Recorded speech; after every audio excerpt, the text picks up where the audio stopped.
Junto a él está Amado Vudú.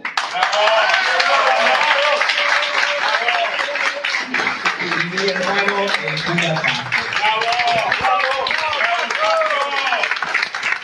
Falta Susana Traversi, que no ha venido, va a llegar, va a tener su lugar acá. Cuando venga le vamos a dar un aplauso. Vamos a empezar escuchando las palabras de Amado. Bueno, ¿cómo andan? Muy buenas noches a todas y todos. Es una noche extraña porque trae recuerdos que no podríamos decir que no son lindos, en circunstancias feas, que da momentos de encontrarnos no en Mujica, sino en Ezeiza. Pero bueno, nos encontrábamos. Y claro, uno se lo trata de tomar con humor, se lo trata de tomar sacándole provecho, pero la verdad es que me parece que fue una circunstancia de la cual aprendimos poco. Quizá es injusto con los que estamos acá, pero me parece que le cabe a gran parte de la dirigencia política argentina. Y claro, hay algunas figuras que mirábamos de la reja y otros de afuera, pero era una comunión. A mí, haber compartido con Julio todo ese tiempo fue muy importante. Y quiero la significación política. Está Fabián de Sousa acá. Una persona que también él y sus socios fueron víctimas de estas circunstancias, pero ninguno que fue víctima fue por casualidad. Por eso nosotras y nosotros no nos sentimos víctimas. Nos sentimos parte de, y creo que Julio en esto es como una cosa que ilumina de arriba, parte de la simbología de la mejor tradición del campo nacional y popular, que en la Argentina es el peronismo.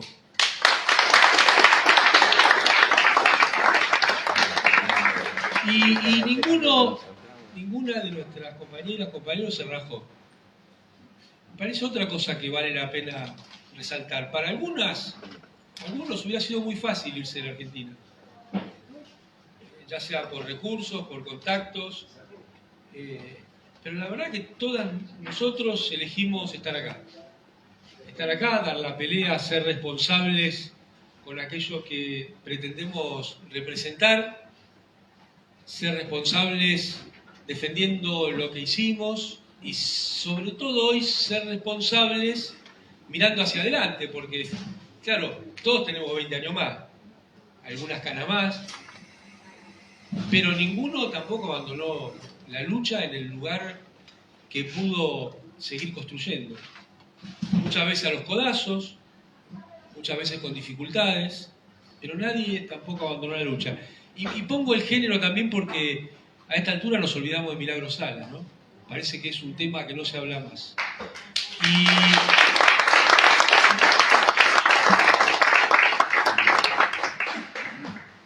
Y claro, todos representamos un pedacito de esto porque es una construcción colectiva. Y todos no decimos que somos víctimas porque nos sentimos parte de algo que busca que aquello que quiere convertirse en culpable por ser víctima, que es el pueblo, vamos a seguir luchando para que esto no suceda, aún en las circunstancias más difíciles. Porque, claro, se llenan la boca hablando de libertad de expresión y metieron en cara a los dueños del único medio que hablaba de algunos temas, ¿no? Porque uno podría mirar por empresarios, sí, pero es un poquito más. Y en el caso de Julio, yo no quiero hacer la retórica de lo que es él como persona porque no lo estamos enterrando. Estamos acá para seguir construyendo y para escucharlo. ¿Por qué Julio Devido? Y fíjense, ¿no? Hoy no hay obra pública. Para que no haya obra pública en la Argentina, primero hubo que estigmatizar a Julio Devido, que es, para mí, la imagen y la acción de los mejores años de obra pública en la Argentina desde los tiempos del primer peronismo.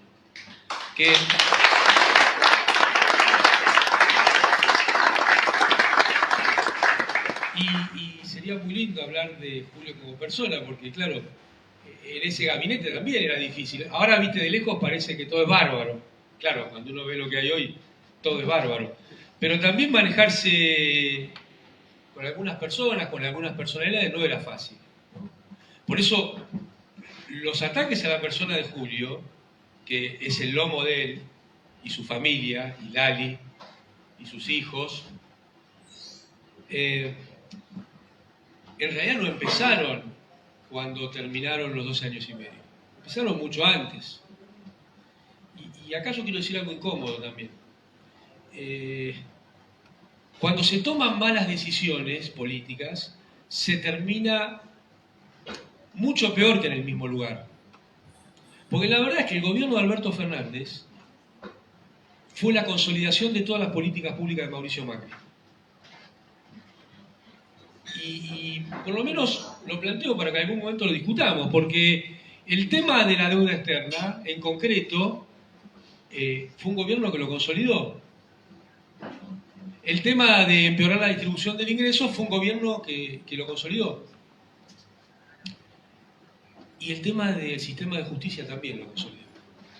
Esta corte que hay hoy, que ahora está en ebullición, le dijo al gobierno anterior, hay jueces que están mal puestos. Bueno, no se ocupó ni siquiera de eso que la corte le dijo que estaba mal. Hay un procurador que es interino y perpetuo, una cosa rara que esas que pasan en la Argentina. Tampoco se cambió. Y entonces a mí me parece que acá, no sé, lo veo a Fatala, lo veo a Schiavi, lo veo a Esteche, ¿no? Empezar a nombrar es malo porque te empezás, siempre cuando uno nombra olvida. Digo, de los que estábamos del lado de adentro, los que estaban del lado de afuera le metían tanta fuerza como los que estábamos del lado de adentro, pero me parece que nosotros, este punto de Julio de Vido, encontrarnos, tiene que ver con levantar la voz sobre lo que tiene que venir. Levantar la voz sobre que las decisiones que se tomen haya posibilidad. Está Roberto Barato, también. Ya está tan flaco que desapareció. Es cierto. Las decisiones que se toman, me parece que hay voces que habría que escuchar, ¿no?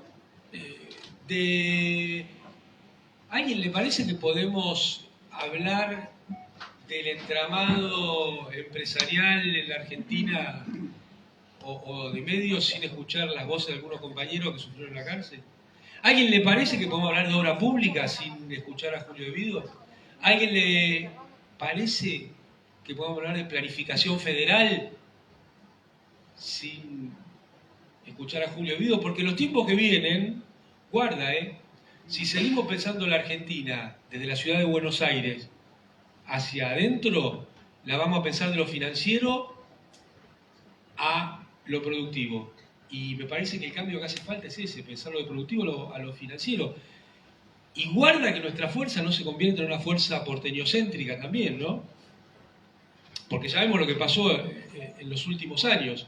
Hay un desprecio por todo lo que viene de las provincias en el mundo empresarial, en el mundo intelectual, en el mundo de la función pública, en el mundo de lo intelectual, cuando se piensa de la ciudad de Buenos Aires hacia el resto. Así que yo estoy muy feliz de que nos encontremos, ojalá pase mucho más seguido, ojalá logremos encontrarnos para marcarle la cancha a la política, para que no haya sido en vano muchas cosas que sucedieron y que mis compañeras y mis compañeros, tengo el orgullo de decir que nunca bajaron la frente ni en las peores situaciones. Nadie cruzó el Río de la Plata o cruzó un mar para que no pasara por el escarnio que tenía que pasar. Porque ese escarnio también sirvió para mostrar que lo hicimos con la frente alta, que no nos callamos la boca, que no nos van a dar miedo y que vamos a seguir haciendo política de donde toque. Y Julio De Vido es el emblema de ese tiempo.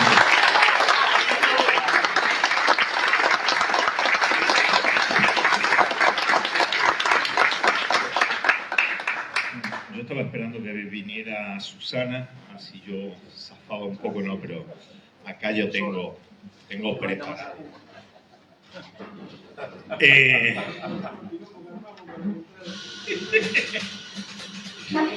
La verdad que sí, que fueron víctimas de todo un sistema, ¿no? En estos días con José Schulman, en la Universidad de las Madres, él organizó un curso para apoyar a las madres contra la intervención, que es Derechos Humanos y Revolución. Y el primer tema nos invitó a Tony, un amigo, un compañero del colectivo de Teología de la Liberación, Pichi Messenger, y a un servidor a hablar de religiosidad, derechos humanos y revolución, ¿no? Y yo decía ahí que uno tiene que preguntarse, en el caso del asesinato de Jesús, ¿a quién molestó? Bueno, hoy creo que acá estamos homenajeando a alguien que molestó profundamente y que por eso clarísimamente lo metieron en cana. A él, a Urú y... Sí, no sé qué podemos hacer con todo lo que estamos, porque es una unidad solo para... un pabellón, hacemos un pabellón. Bueno, yo creo que nuestra decadencia comenzó cuando se votó el desafuero a Julio De Vido. Ahí, y no sé si antes, pero ahí se empezó la decadencia. Y recuerdo que íbamos a volver mejores. Eso era el tema, íbamos a volver mejores. Pues coño que salió un poquito mal. Eso, de volver mejores, ¿no? Realmente un gobierno mediocre, un gobierno de corporaciones, un gobierno que, como vos dijiste bien, no enfrentó ni a la deuda externa, sino que consolidó un montón de cosas.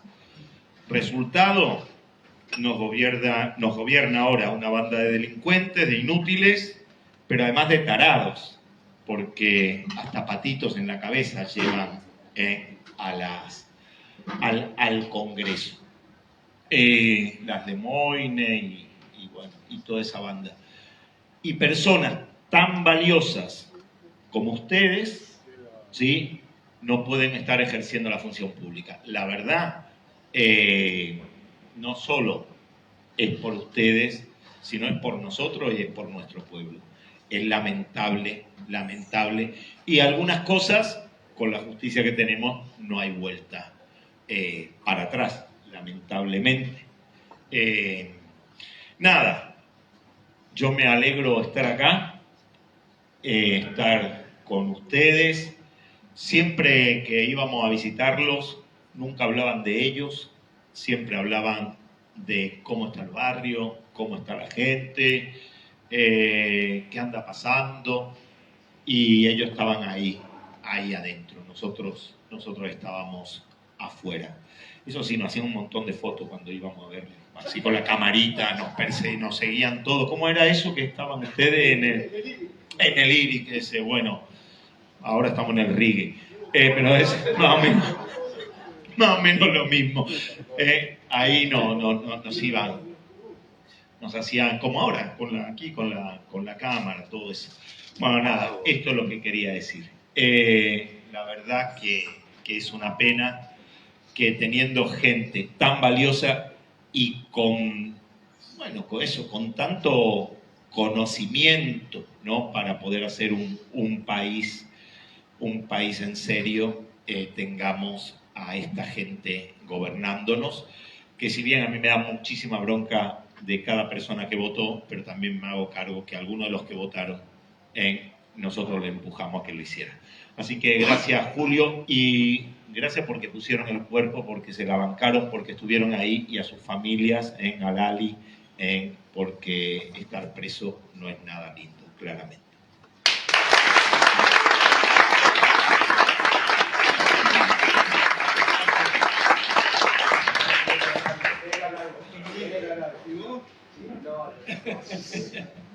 Bueno, en principio agradecerte a vos, Jorge, la idea de hacer esto. Quisiera que el homenaje fuera extensivo a todos los que estuvimos presos, que están muchos, la mayoría, en todos los que estuvimos presos. Está Fernando Esteche, que bueno, acompañó mis horas más oscuras. Apareció un 2 de mayo del año 2018 en el pabellón 7. Marcos Paz. Recuerdo que eran las 7 de la mañana y contra mi puerta de chapa caen 3 palos de escoba en un batifondo. Salgo a putearlo al celador. Dice, no, está ingresando el señor Esteche, me dice. Y le digo, ¿qué hace con estos palos, Esteche? Le digo, no, vamos a hacer una antena para ver televisión. Las peleas, porque cuando cambiaba el director del módulo, lo primero que hacía, le tiraban la antena al carajo y después la teníamos que volver a hacer. Bueno, con Fernando pasamos más de un año juntos, después salió en libertad un poco antes que yo, y recién ahí después pasé a Ezeiza, donde estuve con los otros compañeros, con Mado. Roberto estaba en Ezeiza, pero éramos vecinos, nunca estuvimos juntos presos. Y bueno, fueron épocas muy difíciles, pero también muy enriquecedoras. Con Fernando tuvimos una etapa de leer mucho, de discutir mucho. Jorge, fuiste testigo, igual que Marcelo Parrilli, que venían los sábados a visitarnos. Y recuerdo que, sí, todos los sábados, no algunos sábados, todos los sábados recuerdo un día que ingresaron, que estaba inundado el penal. Pero traían sus facturas, estaban todos los internos esperando que llegara Parrilli y llegaban para comer algunas con dulce de leche, que no sé cómo hacían para entrar, pero las entraban. Bueno, mientras tanto, Carlitos Valle nos hacía un homenaje, a donde le invitaron a Lali, que hagan cosas que no sabes cómo cargaban las pilas. Bueno, Carlitos Chávez también nos vino a visitar, ni que hablar de la Liga por los Derechos del Hombre, que en aquel momento, un día yo andaba muy revirado, no sé qué había pasado, muy cerca de, porque hacía poco que había ingresado, y venía la hora de la visita y cayó José con Graciela Rosa. Y estuve a punto de decirle que se fuera, que no quería recibir más a nadie, que estaba podrido, y me senté, y bueno, Graciela está fumando en Toscana, tranquila, y me fueron llevando. Y la verdad que tuve con ellos una relación muy intensa durante todo ese tiempo. También hablaban mucho de política, tenían compañeros de ellos también, de algunos de los partidos, y hablábamos, y eso nos enriquecía mucho, muchísimo. Yo salí siendo mucho más de lo que entré, por lo menos en un sentido de la vida. Ni que hablar del acompañamiento de Lali, que iba y ponía la cara, porque una cosa es estar preso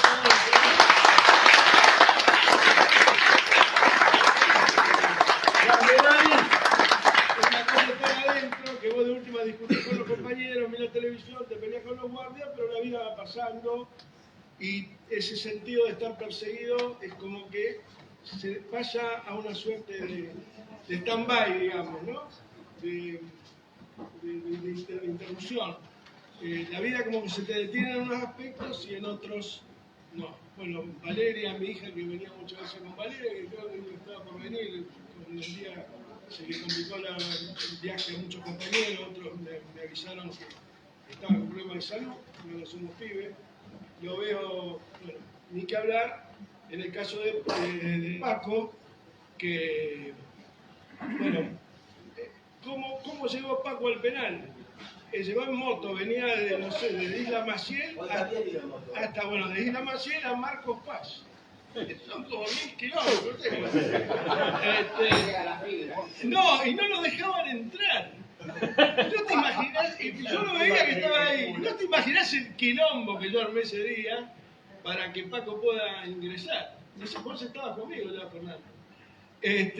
Bueno, finalmente ingresó, después lo recibíamos con Esteche, pero yo me había peleado primero con el director del módulo, que ingresó, eso fue antes que estuvieras vos, o por lo menos que estuvieras en el pabellón. Para Navidad y Año Nuevo entró con el jefe del penal a bendecirlo por la Navidad. Yo me fui a un costado, ¿qué carajo tiene que hacer el milico? Bueno, y después me quiso venir a ver el capellán y no lo recibí. Cuando dije que iba a ingresar él, no lo dejaba, me hicieron 1000 preguntas, qué venía a hacer, qué no venía a hacer, que bueno, que no te dejaban entrar. Bueno, ese día finalmente, después de tremendo despelote, entró Paco. En el terreno, para darles bronca a los tipos, recibía a un misionero pentecostal.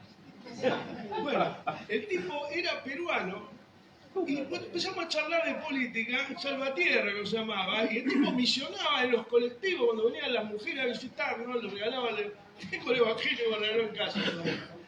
Y el tipo resultó ser un guerrillero de Sendero Luminoso, que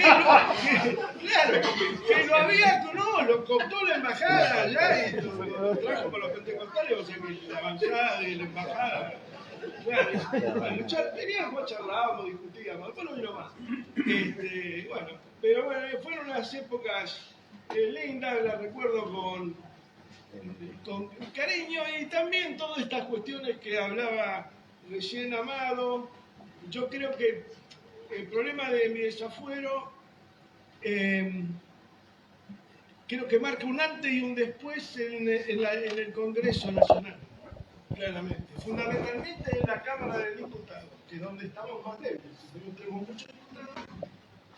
El papel que estamos viendo, la escena que estamos viendo es lamentable, porque estamos metiéndonos como fuerza política en la interna de ellos. Estamos peleándonos de a ver si Villarroel es peronista o no es peronista. Y a ver si los que dicen que podría ser o que pareciera ser tendrían que ir al psiquiátrico. Y estamos en la interna de La Libertad Avanza. Y paralelamente a ello, fueron todas derrotas del campo nacional en el Congreso. Todas, absolutamente todas, desde mi desafuero. Tal vez fuera circunstancial, tal vez pudo haber sido otro el apellido. Lo cierto y lo concreto que, más allá de debido, en materia de la política, de gestión, yo no solamente desaparecí yo del escenario, o me desaparecieron hacia la estigmatización y la cárcel, sino que lo que desapareció, lo más grave, no es que no esté yo, sino que no estaba en el Ministerio de Planificación. Y eso está muy claro. Perón lo decía, cuando no planifica el Estado Nacional a partir de la fuerza mayoritaria que lleva adelante los destinos de un país, planifica el hegemón imperialista dominante, claramente. Esto creo que lo vemos todos los días, la vergüenza que es el Estado Nacional.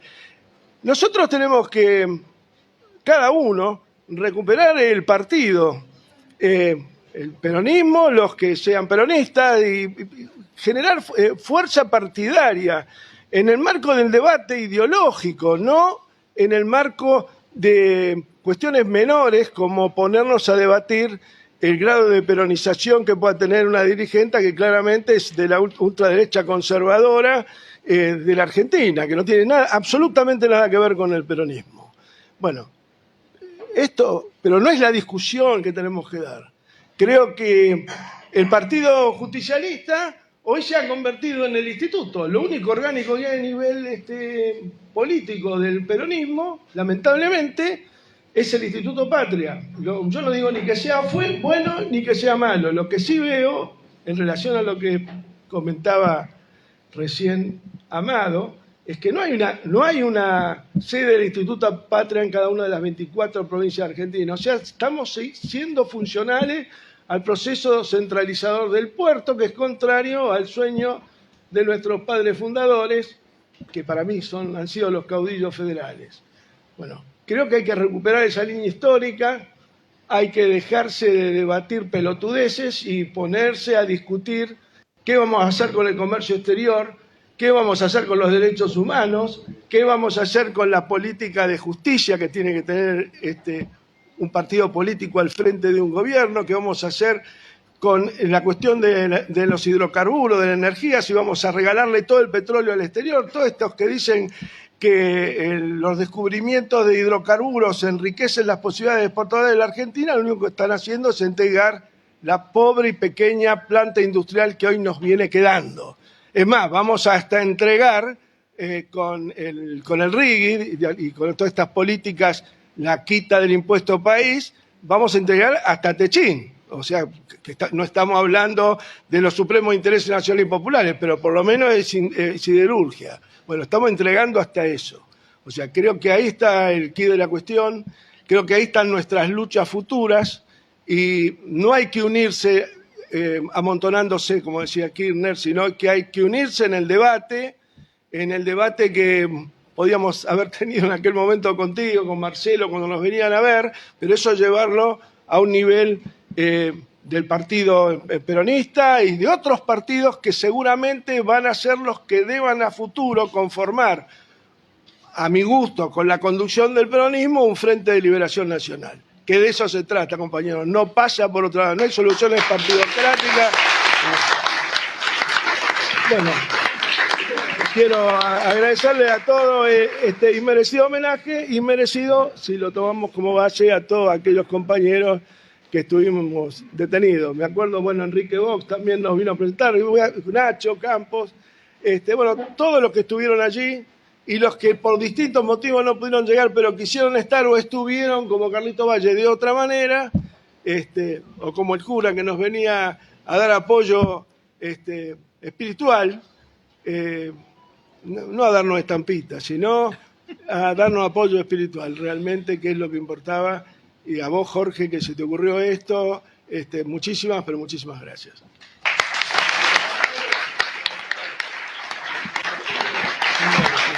Bueno, la realidad es que Malta no es una ocurrencia personal. Muchos compañeros y compañeras charlábamos hace tiempo que lo queremos mucho a Julio como persona. Creemos que esta es una forma de entregar nuestro cariño, nuestro amor. Es una palabra olvidada muchas veces y que creemos que hay que reivindicar en el marco, obviamente, de los sueños de un pueblo que todavía merece aquello que se ha prometido en el pasado durante 2 siglos de historia. Creo que este encuentro tiene que repetirse en otros compañeros y en otras compañeras. Tenemos que juntarnos. Lo que decían los tres de distintos lugares es un abrazo en un momento terrible de la historia argentina que sin duda vamos a salir y no vamos a decir como otras veces volveremos mejores, pero seguramente volveremos habiendo sabido que no vamos a cometer los mismos errores y que nuestros referentes y dirigentes tienen que ser dignos de expresar la voluntad de un pueblo que ha sufrido mucho y sigue sufriendo y no merece esto que está sufriendo. Así que agradecido yo y seguramente todos los que estamos de poder participar y ser parte de este encuentro. Entrego el micrófono para alguien que quiere hablar acá, pero no mucho más tiempo porque tenemos que abandonar el lugar, que hay otras actividades. Solamente para decir que cuando supe que era un homenaje para usted, arquitecto, una vez el nombré como ingeniero, terrible. Pero yo trabajé durante muchos años, los últimos años, en la televisión pública y luego, en el año 2007, después de una serie de circunstancias, fui quien fundó, creó y fui su secretario ejecutivo del Consejo Federal de la Televisión Pública. Yo quiero decirle a toda la gente que está acá, que por ahí no lo sabe, primero, que el Canal 7, el canal de la televisión pública, a partir de Debido, cuando yo entré en el 2003, tenía las viejas cámaras Bosch y no había nada. A partir de la gestión de Debido se convirtió en el mejor canal equipado gracias a él. Pero lo más fundamental, y Debido habla del tema del federalismo de las provincias, yo empecé a conocer con ese Consejo Federal de la Televisión Pública a todos los canales públicos de la Argentina. Los canales tenían, en algunos casos no se veía en color, En otros casos se lo alquilaban, a la noche, se lo alquilaban los pastores. Esos eran los canales públicos. Y aparte estaban equipados de lo peor que pudo haber habido. Gracias a Debido, y acá hay varias de las chicas, nosotros decíamos las chicas de Debido, porque había 3 por lo menos. Lali. No. Ahora hablamos. No.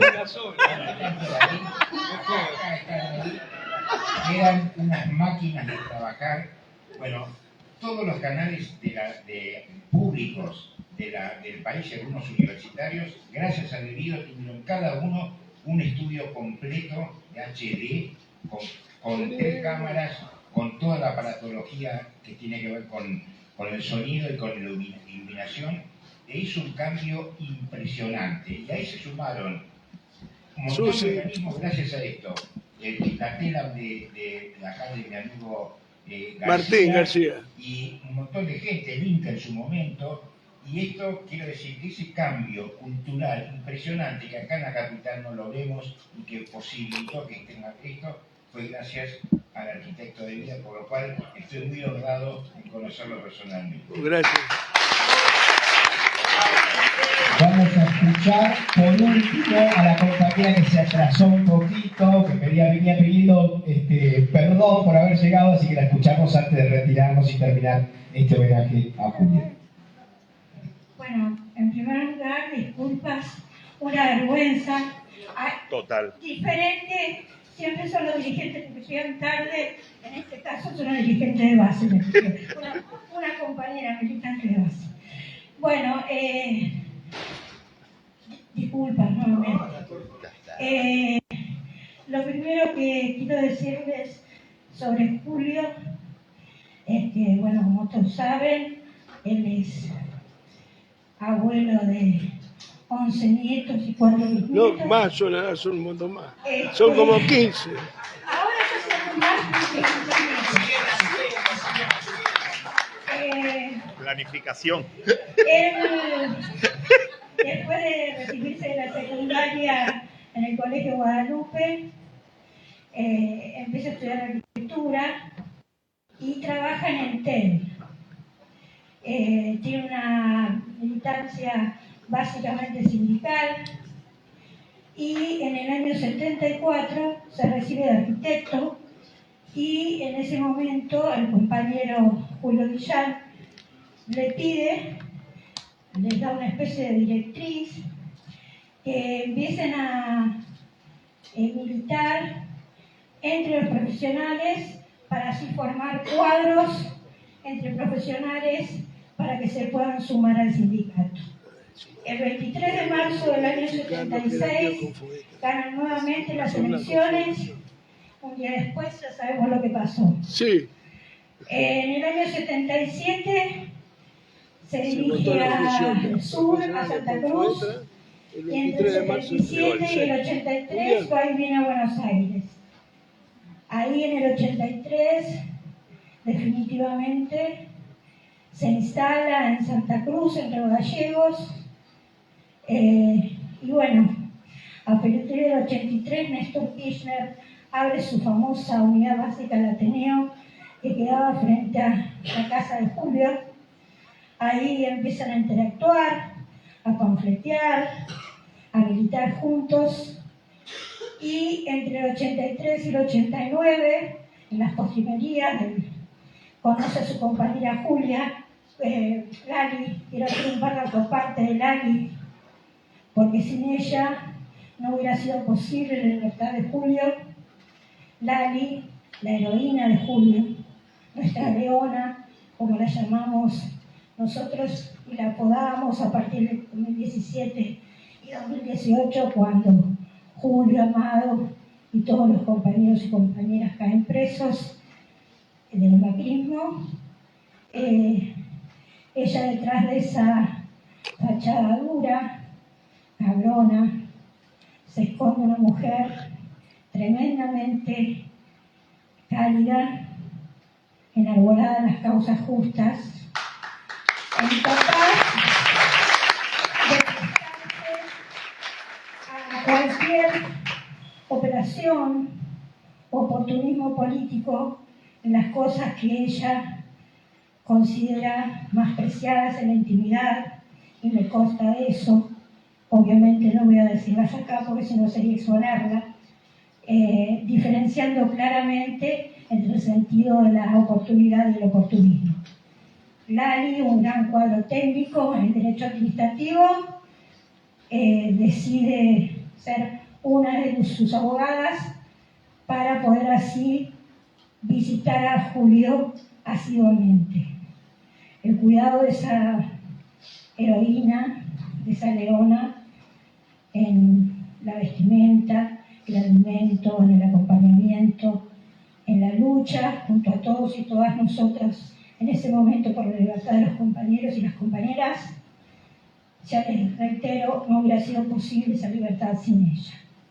Bueno, volviendo, en el 91, Néstor gana las elecciones a gobernador y ya antes de eso Julio estaba trabajando en Vialidad y es nombrado ministro de Economía y Obras Públicas de Néstor y lo acompañó hasta el 2003 y desde 2003 al 2015 a Néstor y a Cristina en el gobierno nacional. Digo esto porque, tantos años y años y años trabajando junto a Néstor, ¿cómo podía conocer nuestro querido Néstor a este hombre que tenemos acá, no? Después, con Carolina, que está por ahí, yo digo que Dios a veces nos pone ante situaciones no casuales. Empezamos, ya Paco iba antes porque era cura y podía ingresar libremente a la cárcel, pero la mayoría de nosotras y nosotros pudimos lograrlo gracias a la compañera Graciela, que se comunicó con Estela de Carlotto y consiguió que pudiéramos ingresar las visitas como derechos humanos y considerarlos a ellos como presos políticos. Fue un impacto tan grande, compañeros y compañeras, que sentimos cuando conocimos a Julio, ese monstruo político, ese animal político, ese hombre al que nunca le escuché un cliché, al que nunca le escuché una frase hecha, y sin embargo éramos una esponja, leía muchísimo, aunque sus 3 libros de cabecera eran Comunidad Organizada, Conducción Política, la Constitución del 49, pasando por Marx, por Maquiavelo Gramsci. y por Gramsci. Pero Julio, a quien para nosotros, En la historia de la los Revolución compañeros Rusa. y la gilada era una de las 4 patas de la mesa, era increíble cómo Julio te hacía sentir una par, cómo Julio te escuchaba, cómo Julio era curioso, cómo Julio, a pesar de esa distancia entre ese monstruo, ese animal político, se abría el debate, te sentías un igual, una par debatiendo y discutiendo, la mayoría de las veces estando de acuerdo, a veces no, pero éramos una esponja. Y como dice Charly García en su canción, esos muros horribles desaparecían y era el hombre más libre junto a todos y todos los compañeros allí. Lo último que quiero decir es, inconsciente colectivo me refiero, ¿no?